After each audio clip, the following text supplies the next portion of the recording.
दिल्ली के पूर्व मुख्यमंत्री अरविंद केजरीवाल भी अपनी प्रतिक्रिया दे रहे हैं इस मामले पर। सुन लेते हैं पहले उनको।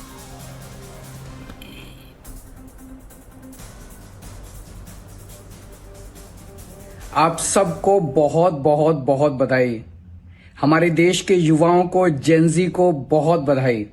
बहुत खुशी की बात है, आप लोगों का संघर्ष रंग लाया। धर्मेंद्र प्रधान को अल्टीमेटली इस्तीफा देना पड़ा। ये पूरी डेमोक्रेसी की बहुत बड़ी जीत है। हमारे देश में लोगों का जनतंत्र से भरोसा ही उठ गया था।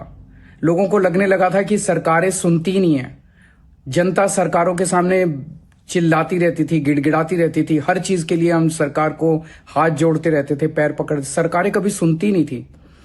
इतना बड़ा संघर्ष हुआ और अल्टीमेटली सरकार के अहंकार को झुकना पड़ा, जनता के सामने झुकना पड़ा।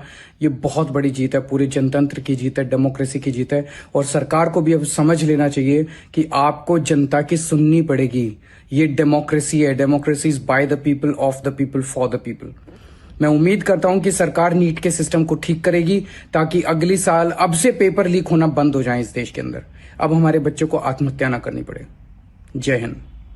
मैंने कहा था अभी कि ये एक इस्तीफा है, इससे कई तरह के सुधारों की शुरुआत होनी चाहिए। असली जीत तब होगी। शाजिया अलमी, आप इसके पहले बात बहुत सारे और भी नेताओं के नाम ले रही थी कि क्या वो भी इस्तीफा देंगे।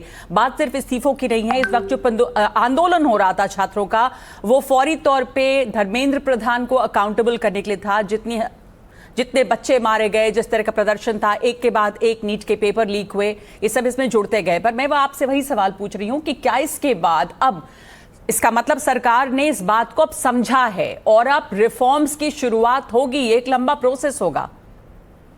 नहीं, मैं अपनी बात को दोहराऊंगी। रिफॉर्म्स की शुरुआत तो हो ही गई थी। इससे पहले तो हम जानते हैं डोनेशन, कैपिटेशन फी से चलता था सारा मामला और बहुत ही करप्शन था। पर इसमें बहुत सारी दिक्कतें थी और इसीलिए बाकायदा ना सिर्फ एनटीए की टीम को हटाया गया और उससे पहले गिरफ्तारियां भी हुई।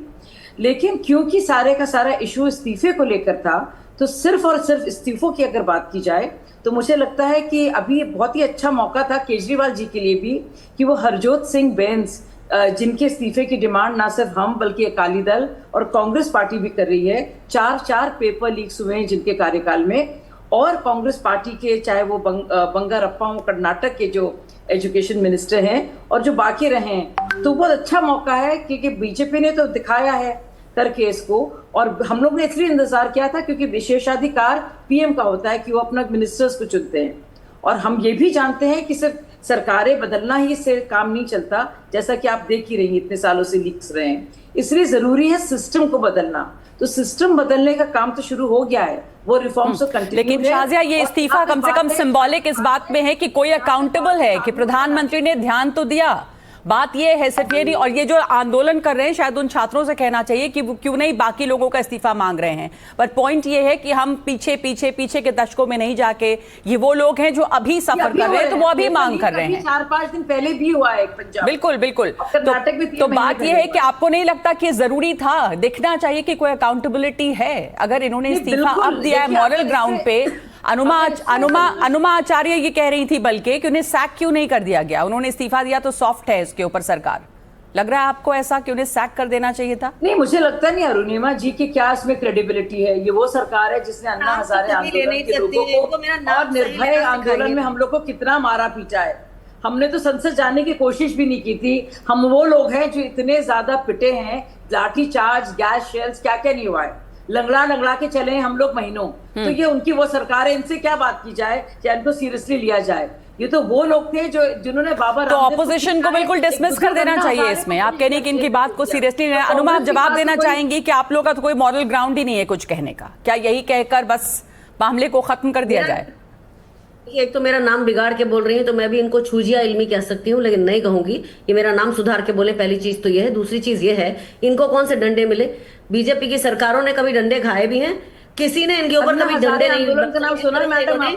इस तरह से अभी के जेनजी के ऊपर जो काम किया है, आपको इस वक्त बर्खास्त जो है, निर्भया का नाम सुना है मैडम? मंत्री को करना चाहिए था। आप चुप रहो, मत बोलो।